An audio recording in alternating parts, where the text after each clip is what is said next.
17월 12일 화요일 오늘의 말씀은 고린도후서 3장 12절에서 18절의 말씀입니다. 우리가 이 같은 소망이 있으므로 담대히 말하노니 우리는 모세가 이스라엘 자손들에게 장차 없어질 것에 결국을 주목하지 못하게 하려고 수건을 그 얼굴에 쓴 것 같이 아니하노라.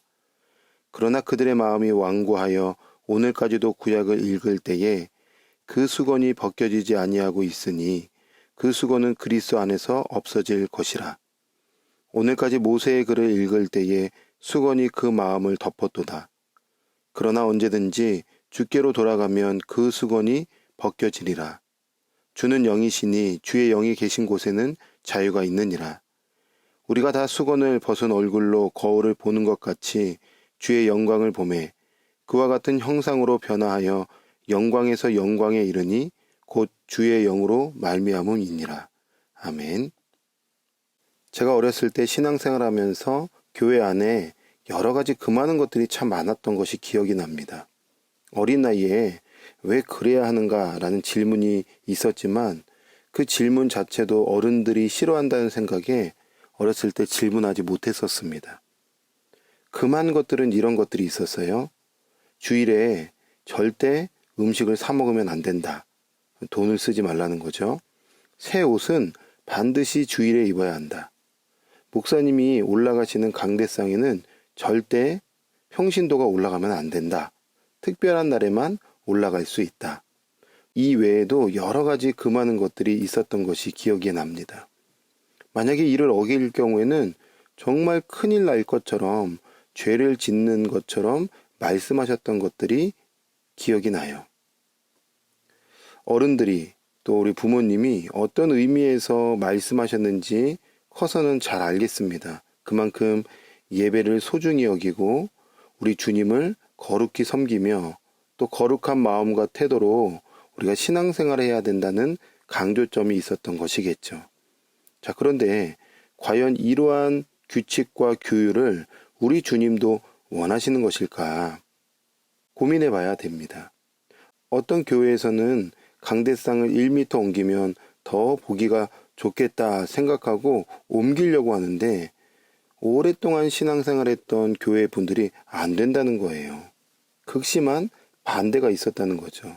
그래서 우스갯소리로 강대상 10cm를 옮기는데 1년이 걸린다 이런 우스갯소리 이야기를 들었던 것이 기억이 납니다. 여러분, 이러한 것들이 이러한 규칙과 규율을 우리 주님도 과연 원하시는 것일까요? 그게 맞는 신앙의 모습일까요? 자, 오늘 본문의 말씀에 비추어서 함께 한번 생각해 보면 좋겠습니다. 고린도 교회는 추천서를 들고 와서 바울이 가짜라고 말하는 사람들의 그 말에 흔들리기 시작했습니다. 이 소식을 들은 바울은 자신의 추천서는 바로 고린도 교회의 성도들, 그 성도들이 바로 추천서라고 말하죠. 그리고 우리의 영광은 구약에 머물러 있는 것이 아님을 설명합니다. 우리는 지금 잘 알 수 없지만 당시의 유다의 문화, 율법 의식이 굉장히 강했습니다. 그래서 율법주의에 빠져 있는 자들도 있었습니다. 복음과 율법에 강력한 부딪힘이 있었던 거죠. 바울은 율법주의에 빠진 자들의 그 율법을 가지고 복음과 연결하여서 귀한 말씀을 주고 있는 거예요. 어떤 말씀일까? 바울은 모세의 이야기를 끌고 와서 과거 모세가 시내산에서 십계명을 받았을 때에 얼굴에 광채가 났던 영광이 있었지만 이제 율법을 성취하시고 완성하신 예수 그리스도를 믿는 성도들에게는 그리스도로 말미암은 더 큰 영광이 있고 영의 직분, 의의 직분이 있음을 이야기해 주었습니다. 무슨 말일까요? 구약에 머물러 있지 말라는 겁니다. 율법에 매이지 말라는 것입니다.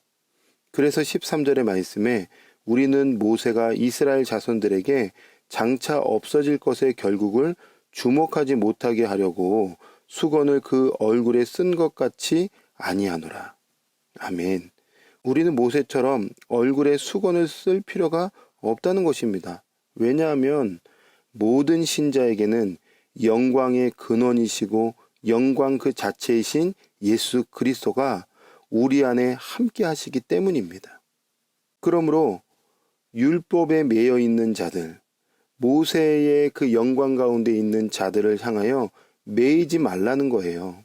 그리스도 안에는 무엇이 있느냐? 자유가 있다는 거죠. 자유가 있는 것입니다. 우리도 우리 자신을 잘 돌아봐야 합니다. 신앙의 경험은 참 중요합니다. 그러나 경험이 틀이 되고 틀이 율법과 규칙이 되어서 우리 안에 있는 자유를 잃게 할 수 있다는 것을 알아야 합니다. 또한 세상의 틀을 교회에 가지고 와서 규칙과 규율을 만드는 것은 참으로 위험합니다. 왜냐하면 그러한 것이 때로는 복음 안에서 자유를 잃고 다른 사람을 향한 정죄가 될 수 있기 때문에 그래요. 예를 들어서 어떤 분이 예배 때 기쁨과 감사가 넘쳐서 방방 뛰며 손뼉치며 찬양한다면 그분을 향한 여러분의 눈, 시선은 어떨 것 같으신가요? 왜 저래? 저 꼭 저렇게 해야 돼? 이런 마음이 든다면 혹시 내 안에 복음으로 인한 자유가 아니라 어떤 규칙과 규율, 나만의 틀이 있진 않은가 점검해 보라는 것입니다. 20대 때 한 선교단체에서 예배자들이 모여서 예배할 때에 제 틀과 생각을 완전히 깨는 한 선배의 모습을 보게 되었습니다. 그 선배는 진짜 독특하게 예배하는 예배자였습니다. 다 같이 일어나서 빠른 찬양에 박수를 칠 때에 그 선배는 막 방방 뛰며 춤을 추며 흥에 겨워서 찬양했던 모습이 있었고, 또 다 같이 숨죽여서 기도할 때에는 그 선배는 온몸을 땅에 엎드려서 두 손을 뻗고 기도했던 모습이 있었어요. 신선한 충격이었습니다. 틀에 매이지 않고 오직 주님만 바라보며 높이는 자유의 예배자였습니다. 그 선배의 모습을 보면서 처음에는 왜 저래? 왜 꼭 저렇게 예배해야 돼?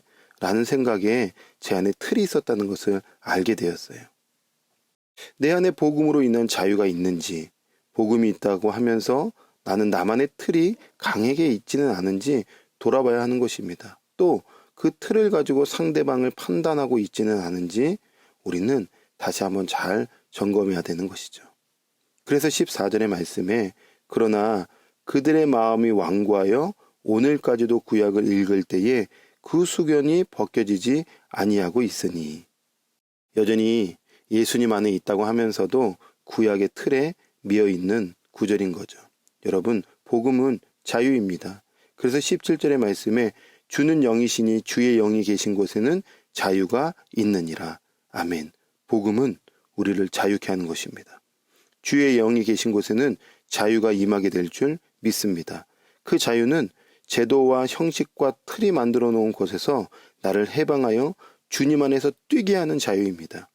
그 자유는 본질을 사수하되 비본질적인 것에 목숨을 걸지 않게 하는 자유입니다. 믿음의 성도 여러분, 내 안에 나만이 세워놓은 틀이 있지는 않습니까? 내 안에 신자와 교회는 꼭 이래야만 해라는 기준을 세워서 그 자유를 잃고 있지는 않습니까?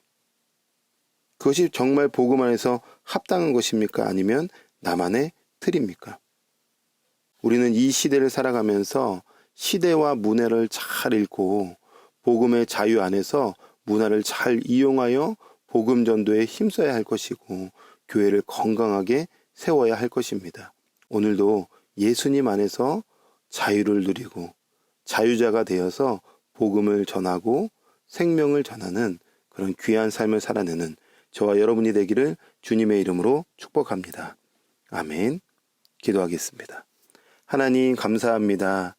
우리가 신앙생활하면서 때로는 내 경험과 내가 세워놓은 규칙과 규율에 매여서 복음이 주는 진짜 자유를 잃고 살아가고 있지는 않은지 돌아봅니다. 하나님, 우리가 더 깊은 복음을 경험하고 예수님 안에서 진정한 자유, 해방의 기쁨을 누리며 구원의 감격 속에 살아내는 복된 하루가 되게 하여 주시옵소서. 함께 하실 하나님께 감사드리며 예수님의 이름으로 기도합니다. 아멘.